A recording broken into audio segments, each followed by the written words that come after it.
creates questions the human mind cannot answer. Out of reach, past all we can see, hear, and touch, beyond all we understand, lies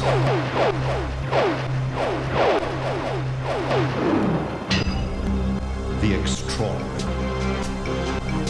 It's just nature is such a strong force. And I think that force itself makes things disappear.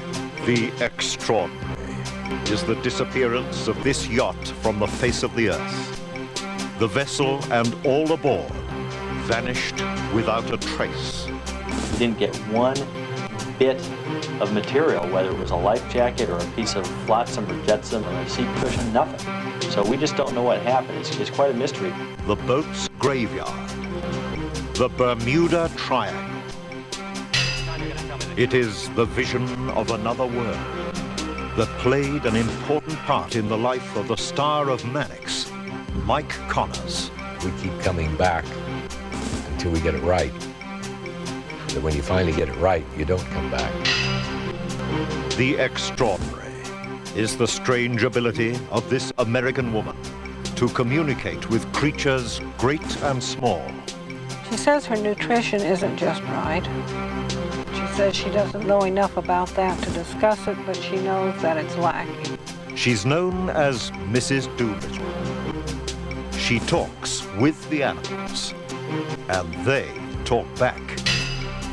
The extraordinary is the story of a tiny baby who wasn't supposed to make it. He was weak, his color gray, his future bleak. I saw them picking up this little, just pale blue, spindly baby. And I was just thinking, Livian, live, because you could tell that baby was not well. But no one counted on the courage or the brilliant mind of this young man. My God, there is such a thing as miracle. Just some of the stories that lie beyond our normal understanding. Tonight on The Extraordinary. A remarkable man, Ian Hudson. Good evening. I'm Warwick Moss. Like all the others, the 40-foot sailing boat Freedom disappeared without a trace. Like so many of the missing captains of all the missing yachts during the past 50 years, Freedom skipper Charles Muir was vastly experienced on the seas of the Caribbean. But like all of them, when he set off from the Bahamas on March 12 with his wife and 2 guests, he got swept north by a strong wind, up the Gulf Stream, toward the Bermuda Triangle.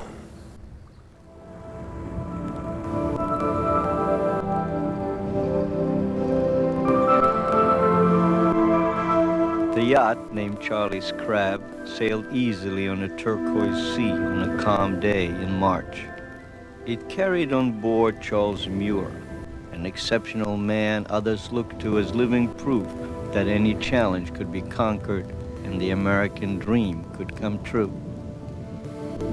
His magnetism had helped him take a lone seafood restaurant in Detroit and build an empire of Charlie's Crab outlets across America. In his world of business, in his family of 7 children, in his adventures, and especially on his yacht, Charles Muir seemed invincible, the type of guy who could live forever. On this day, Muir, his wife Betty, and 2 friends, George and Lynn Drummy, set out on a 12-hour sail from the Bahama Islands west to the Florida coast.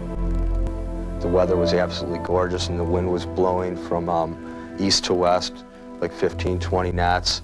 And knowing my dad the way he figured it, that would be like a 10-hour sail and they would just put up the spinnaker and blast to Palm Beach and be there, by Saturday morning.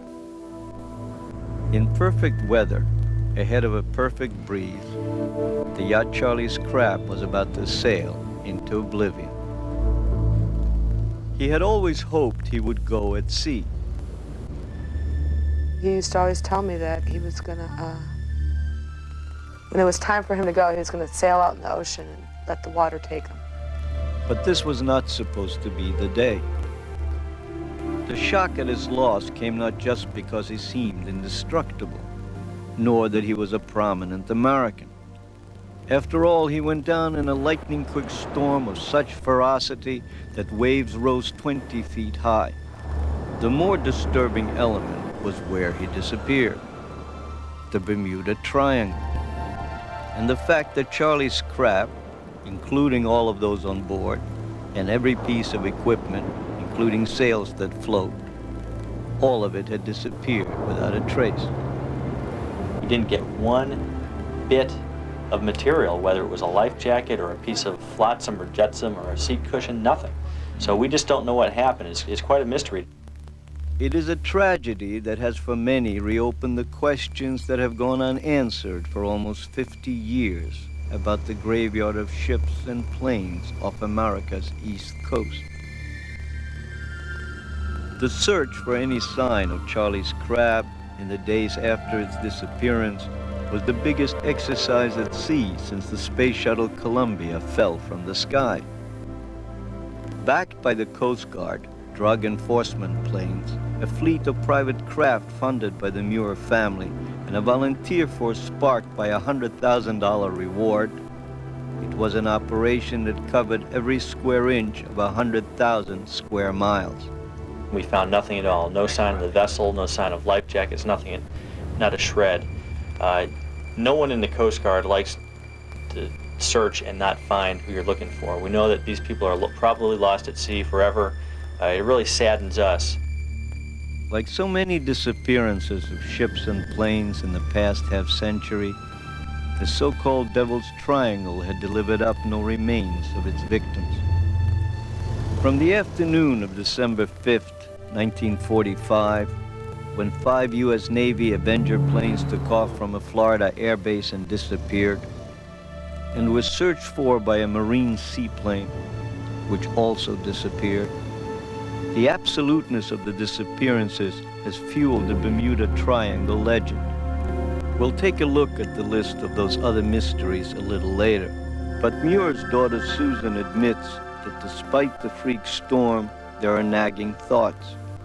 And I think when you have such a big expanse of ocean, you are going to always have the mystery of the Bermuda Triangle, because things will not come up, and things will be engulfed and they'll be gone forever. And my parents are one of them.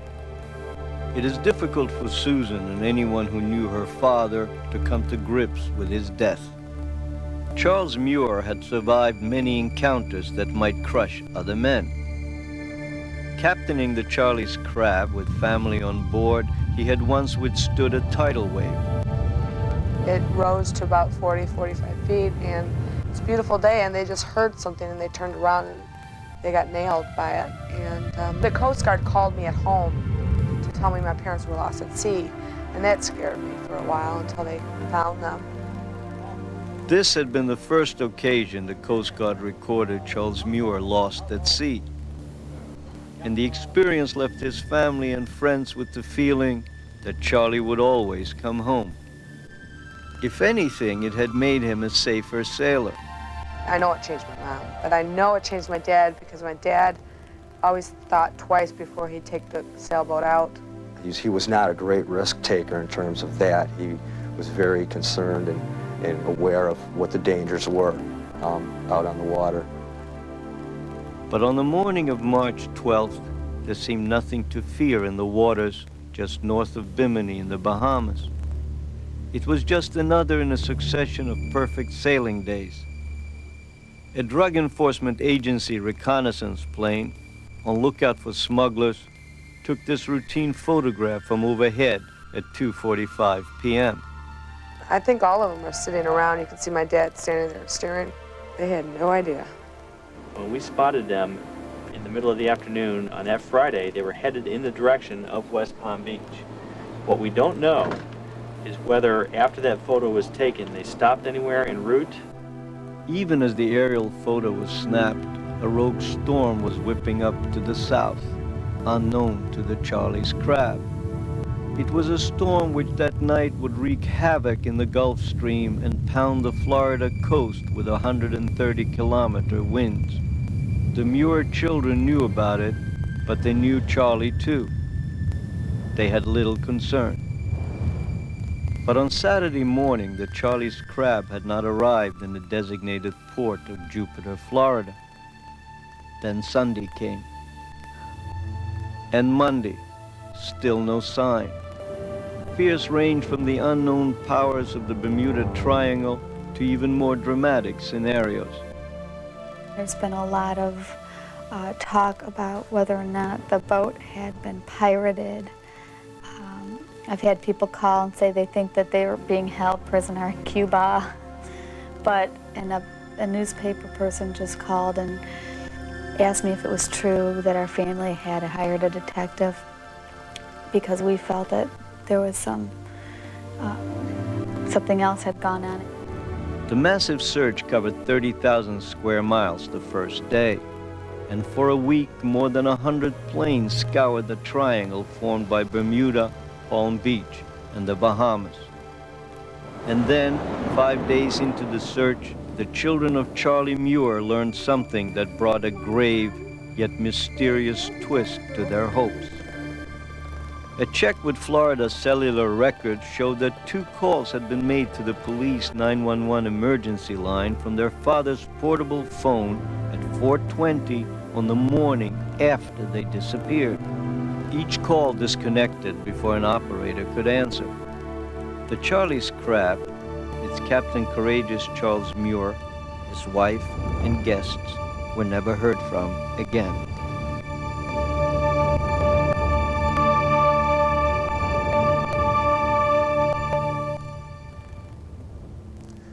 It was yet another mysterious disappearance of ships and planes in the Bermuda Triangle in the past 5 decades.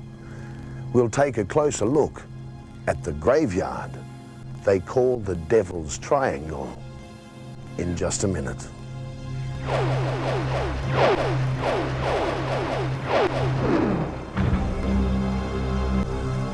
The larger-than-life American restaurant tycoon Charles Muir and the others on board his yacht disappeared off the face of the earth in a triangle of ocean that has claimed ships and planes throughout this century.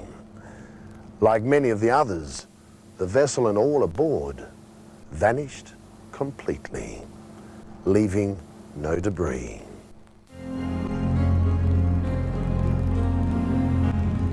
The 7 children of Charles and Betty Muir were forced to give up hope in the invincibility of their father during the months that followed the disappearance of the Charlie's Crab.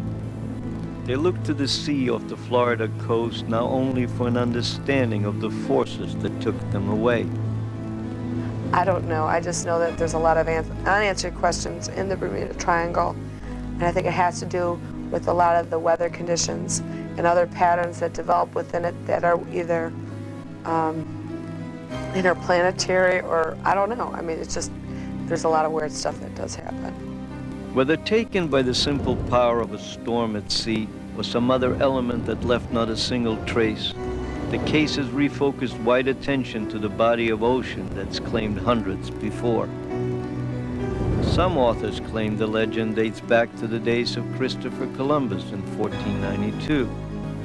But its impact on this century clearly intensified on the afternoon of December 5th, 1945. 5 U.S. Navy Avengers took off from a South Florida base on a training mission and practice bombing raid in the middle of the Bermuda Triangle. 4 trainee pilots flew in formation behind squadron leader Lieutenant Charles Taylor. The flight plan was to go southwest back to Fort Lauderdale. The mission went according to plan until about 15 minutes before they were due to land. And suddenly, in clear weather, a confused radio message from Lieutenant Taylor. "We cannot see land. We cannot see land. We seem to be lost. We're not sure of our position. We don't know which way is west." The 5 planes were never seen or heard from again. The Navy and Air Force mounted the biggest search of its kind in the area's history and found no trace. But that wasn't all. 27 lives would be lost this day. For almost immediately after the radio distress call, a Navy mariner's seaplane took off in search. While over the triangle, the mariner too lost radio contact, and it too vanished without a trace. Since then, authorities have chronicled a mind-boggling record of disappearances, both before and after 1945, ranging from huge cargo vessels, tankers, schooners, and small yachts at sea, to military and private planes in the air.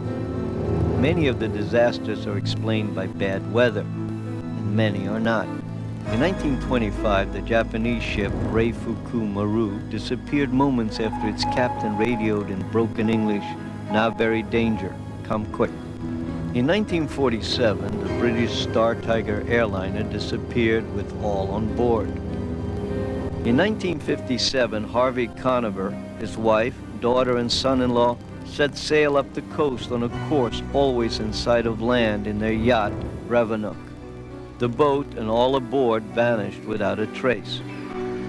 In 1963, 11 men were lost when 2 Air Force Stratotanker planes took off from Homestead Base in Florida and became the first jet aircraft to fall to the legend of the Devil's Triangle. In 1967, the cabin cruiser Witchcraft, captained by Miami hotelier Dan Burak, with his friend, Father Patrick Horgan, aboard, disappeared only a mile offshore. They had gone out on calm water to look at Miami's Christmas lights in a boat with supposedly unsinkable flotation chambers. Burak radioed his vessel had struck a submerged object. Though just offshore, neither the men nor any piece of the Witchcraft was ever seen again. Charlie Muir's children don't know what happened to their parents. If the Bermuda Triangle doesn't have supernatural forces at work, it certainly has some of the world's most powerful natural elements. It's just nature is such a strong force. And I think that force itself makes things disappear. It makes things happen. After the earlier tidal wave that hit the Charlie's Crab, her mother Betty wasn't especially keen to go to sea again. She didn't feel safe on the boat anymore because she saw what could happen. But because of my dad's love, she knew that the only way to see my dad on vacation sometimes was to go with him. The Muir children's last image of her, though, is happy. That aerial photo, when enhanced, shows her smiling and relaxed on the deck of the sailboat. And Susan has another memory of the last time she saw her mother on land. And it was her birthday, her 55th birthday. And we had a surprise party for her all set up. She got to see everybody, and she got to see her parents. And her best friend was there, Lynn, and the kids and everything. So I feel real good about it. And the memory of her father's longtime wish. He used to always tell me that when it was time for him to go, he was going to sail out in the ocean and let the water take him.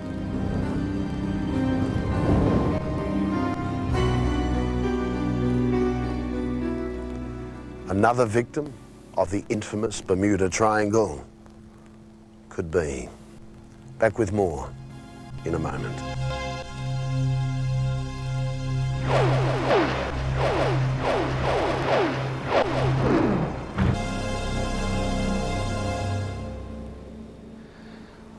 You may remember Mike Connors from a lot of TV shows in the 70s.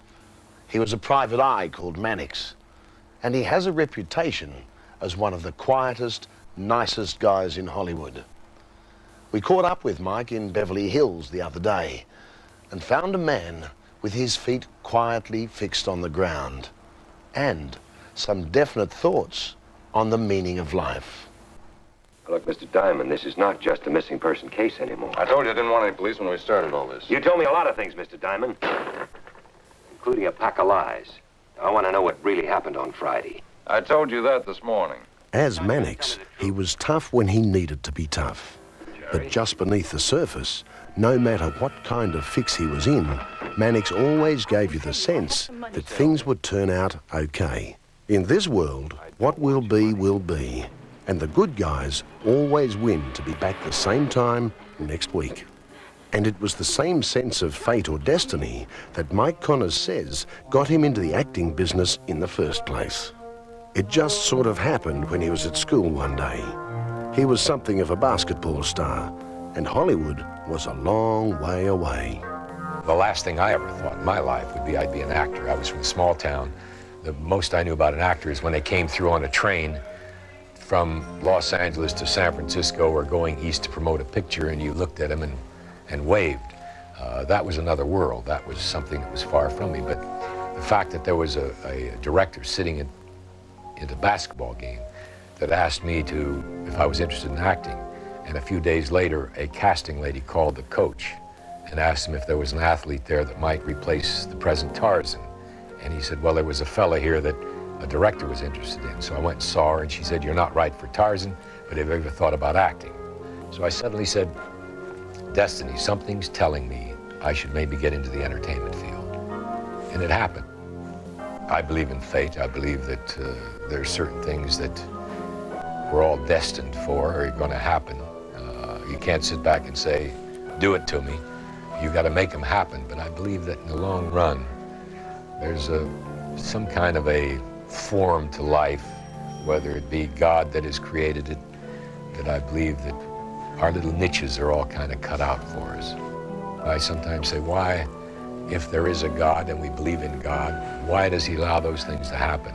Why is the nicest person you've ever known killed accidentally or is struck with cancer? Why does that happen to the person that least deserves it? I don't know, but there must be some kind of a scheme. Connors says his father had a great influence on his life and gave him the foundation for most of his beliefs in the hereafter, superstition, and reincarnation.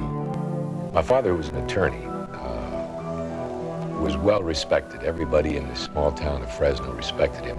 He was not financially successful because it was more important to him to help people, whether they could afford it or not.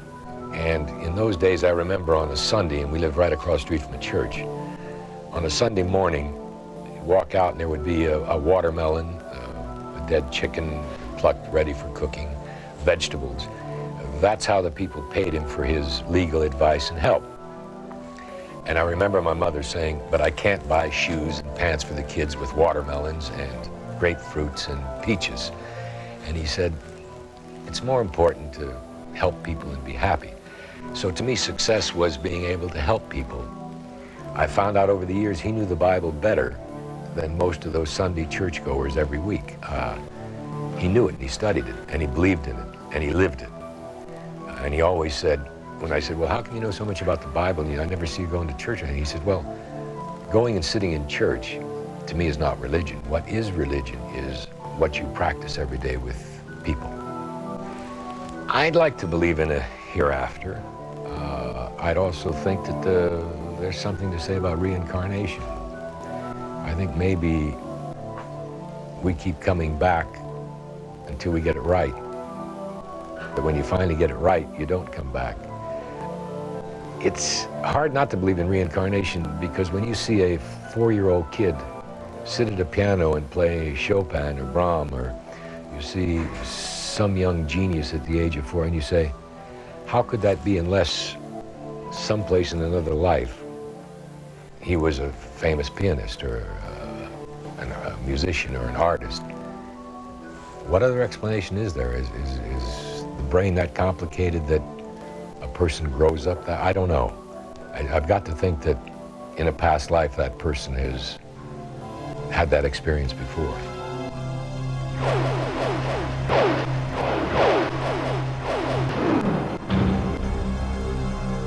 He was a tiny baby who came into the world after 12 hours of labor. He was weak, starved of oxygen, and his pallor was as grey as the life ahead of him. He wasn't supposed to make it, and if he did, the doctors predicted cerebral palsy and mental retardation. For the first 6 years of his life, the doctors seemed to be right, but they didn't know the inner strength or the brilliant mind of a boy called Ian Hudson. I can't breathe anymore. The pain was very, very severe, but I thought it was me. I never thought there would be anything amiss with the baby. Even though Helen was in tremendous labor pains, Helen's a stoic, and she was really suffering. It is the night of July 28th, 1983. The woman about to give birth does not know she is a month overdue. Her life is in danger. Her unborn son's life is in danger.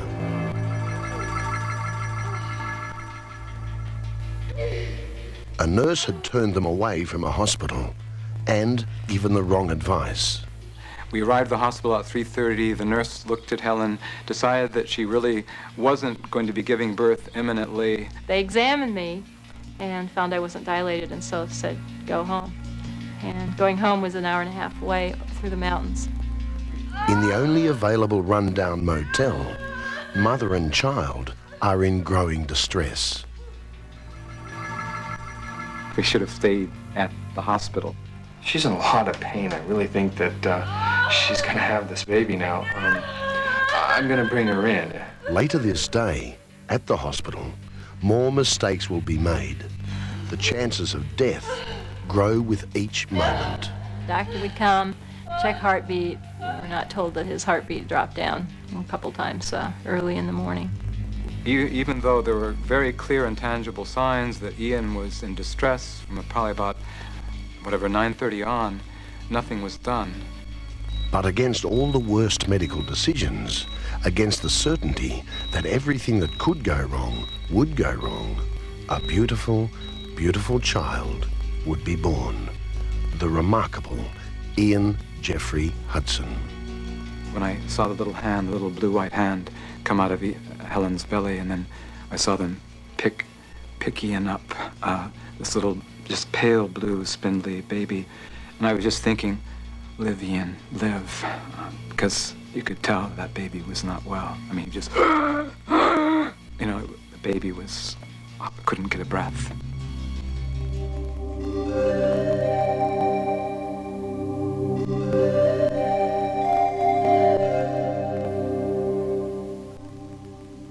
I saw Ian then that evening, and I was just amazed at how beautiful he was, how his eyes looked so understanding. He just had this beautiful big head and blonde hair and these just eyes that wouldn't quit. And he just was very quiet but attentive, looking out in the world. And a doctor who was attending said that it seemed like he was unusually observant. Ian Hudson would be a special boy, blonde, happy, alert, bright. He would fulfill every expectation his parents, Mark and Helen, dreamed for in the days after their close call with tragedy. For the first couple of months, we felt like we were coming out of the woods, and we felt like, by God, there is such a thing as miracle. And we felt incredibly hopeful and incredibly excited. But Ian would be special in ways they didn't expect. He would grow into a medical wonder, a child in a million. Forget his appearance. Today, Ian Hudson has one of the most brilliant 10-year-old minds in America. He has been a star student in the advanced learning class of Margaret Zimmerman. He spelled all kinds of words that not even my students normally, as 6-year-olds, could spell. Jenny Froge was Ian's class assistant since his first day. He amazes me every day that I work with him, because every time I think I know everything there is about Ian, he does one more thing that's different, or one more thing that shows how much intelligence he really has. Entry into the world had been traumatic for Ian Hudson. He was born by emergency cesarean, weighing only 5.5 pounds. Grey from oxygen starvation, he came out fighting for dear life and every breath. He was flown by helicopter to another hospital in Spokane, Washington, and hooked up to a ventilator. Yet in survival, he had looked so beautiful, his eyes so bright. Only in the days of recovery did reality come down on the Hudsons with cruel finality. So we just sort of held each other in each other's arms and just wept. I remember from that night thinking, no matter who Ian is, he will never hurt anyone. If this is somebody who can never grow up and never know anything, he will never hurt anyone. The doctors informed Mark and Helen their baby boy would have cerebral palsy and probably be severely mentally retarded for life. When you hear words like that, it's like you can't think. It's like you can't even sort of imagine how you're going to live the next minute of your life. And I just hung up the phone and just sort of sat there. When he was a very small baby, 2 months old, we'd hold him in front of mirrors all the time, and we watched him watch himself. And that, again, we had never had a normal child, but we thought, this is how babies tell us that they're in there. And he would look at pictures, and he would watch with his eyes. And I said, this kid's in there, and he knows. Helen saw it in the alertness, that special spark in his sky blue eyes. They seemed to notice every word, every movement around him. What do you do with a kid that can't move, can't get around? You read a lot. You sit in the chair and you read him books and you show him books. We didn't actively teach him to read, but clearly he learned to read very well by the time he was 3. Yet medical evaluations of Ian's IQ said he was way below average intelligence for his age. At 3, he went to a school for the severely disabled, and it was immediately apparent to Helen he did not belong. The proof of the true capabilities trapped inside Ian's handicapped body was about to be revealed. One day I was just down on the floor, futzing around, put down cow and frog. Said, okay, Ian, which animal's green? And I felt it was just like this little tornado leaping out of my arms. He threw himself up into the air, onto that board, his whole body just landing on the word frog, to let me know that he knew. Then one day in 1989, when Ian was 6, Helen and Mark Hudson reached a decision. They wanted their son educated at a regular school. A school psychologist came to the Hudson home to test his abilities. And the school psychologist came out and figured out a way whereby Ian could communicate his answers. Ian? How are you? We taped letters, A, B, C, D, E, and a big fan across the living room floor. Because that's the only way Ian is going to be able to show with his pointing, right, what the answers are. You're in Denver, and you want to go to San Francisco.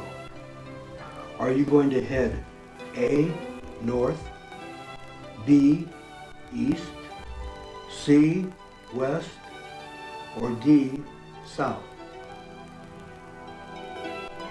I see him answer questions. I see him identify words like isthmus and oasis and follow patterns of logic faster than I could figure them out.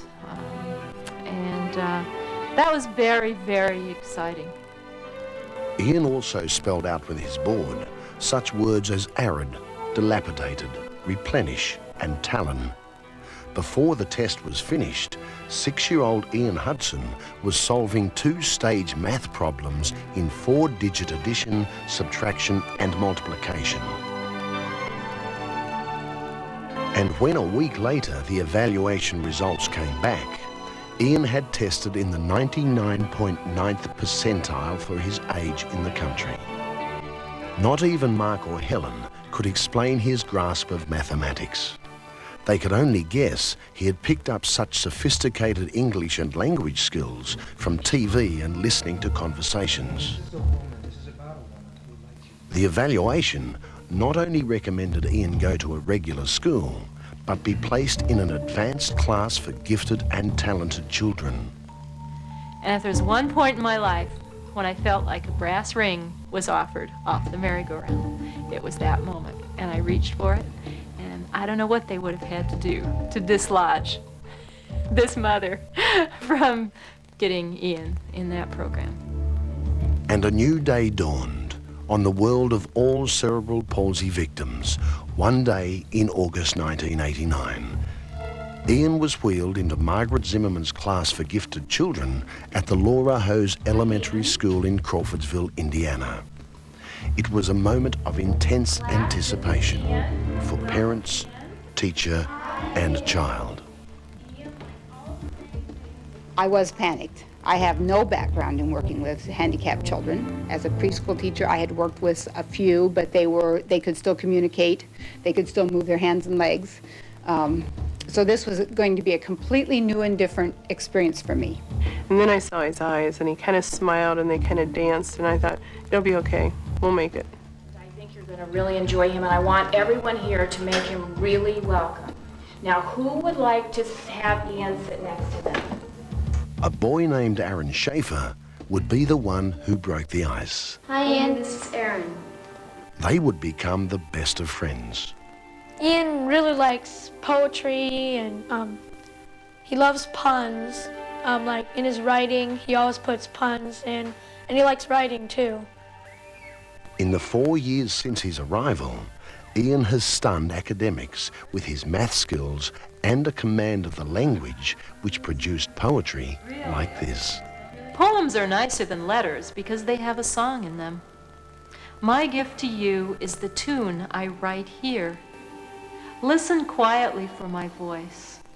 I may quit speaking at any moment, but I can never stop singing. In his first year at the school, Ian, Aaron, and a third student made a video project for a regional media fair. It was scripted by Ian, and it won first prize in 2 age group categories.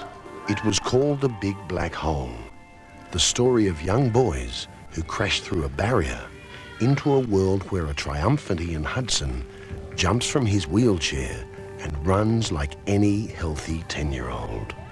Ian explains the video is the story of a world where everybody is equal.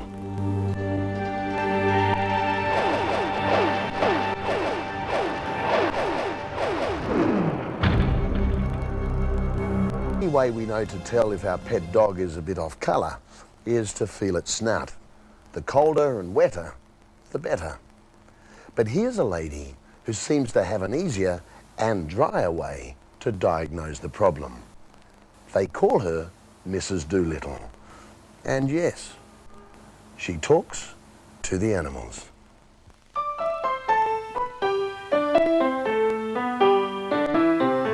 Her name is Maureen Hall, and in a place like Hollywood, where producers need pets to walk, talk, act and amaze on the first take, Mrs. Hall is in demand. She can teach a horse to fetch a rose, make a pregnant goat jump on cue, ask a parrot to get the mail, do the banking, and play baseball with the kids. Unquestionably, Mrs. Hall has a way with animals. It was simply there for me, and I didn't know how to control it. It just happened. And her secret, she says, is, well, sort of special. She can not only talk to them and hear what they're saying to her, she can actually read their minds by telepathy.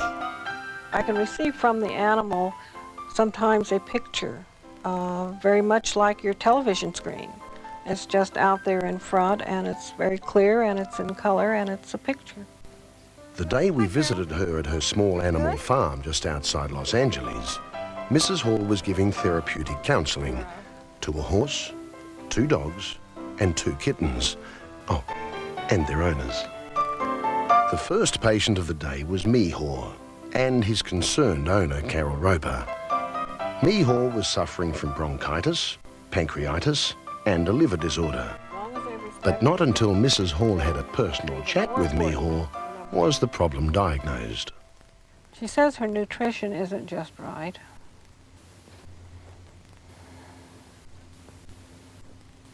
And she says she doesn't know enough about that to discuss it, but she knows that it's lacking. Next came Portia and Wolfie and their loving owner, Jeanette Webb. Were these pussies really content? They've been very well taken care of, and they really appreciate it.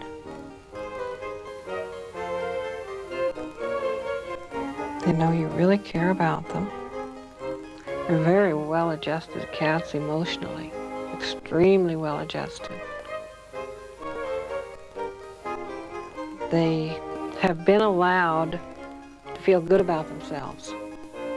Jeanette had one last quick question about warding off fleas during the summer months. Now, is there anything as summer comes that I should do to ensure that they stay away? First flea problem is, first of all, you can talk to the fleas and ask them to leave. Oh, right. Then there was the revelation to Lisa Raby, owner of the pup called Jean Louise. Jean Louise confided to Mrs. Hall she was bored. She feels like she's sort of being wasted. She said she'd like a lot more training. She would like some training that really stimulates her mind. She thinks she's very clever and that she could figure it out and do it. And the big patient of the day, a horse called Garth. Garth's owner, Carol Roper, had a traumatic event in her street the previous week. A man was murdered. The question was, did Garth witness it from his stable? But he heard loud voices. And it seems to me like he picked up 3 voices. Really? Like there were 3 people involved. Well, that could be. And then when the gun fired, it really scared him. Yeah. And he was worried first about himself, he ran. And then he was worried about you. So he called to you. And he was very frightened that night. And that's really about all he knows about it. Yeah. There was a lot of loud voices, and it seems to him like they were coming from 3 different individuals. It had been a long day for the lady they call Mrs. Doolittle. Time for all creatures, great and small, to pack up, settle down, put their things away, and settle in for the night.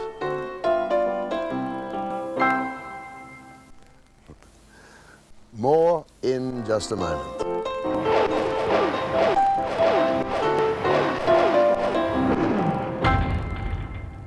It seemed like a random murder, a crime typical of modern America, until police discovered the victim was a renowned investigator of psychic phenomena. The murder investigation led to a clue from beyond this world. The killer identified by his dead victim. An untold story. Next week. You'll find that story most intriguing. Now I'd like to show you something else from next week. It's a story from the deep traditions and mythology of Australia. Last century, there was a man named Walter Craig and a horse called Nimblefoot. What they managed to achieve in the 1870 Melbourne Cup is now part of our folklore. And I can tell you, it's a story about far more than just horse racing. Good night. See you in the future. Every racehorse owner hopes and thinks that he in due course will win the Melbourne Cup with a horse. In the year 1870, in February of that year, Walter Craig was sufficiently confident about his horse Nimblefoot winning the Cup that year that he took what might be described as almost a bizarre bet. I think Nimblefoot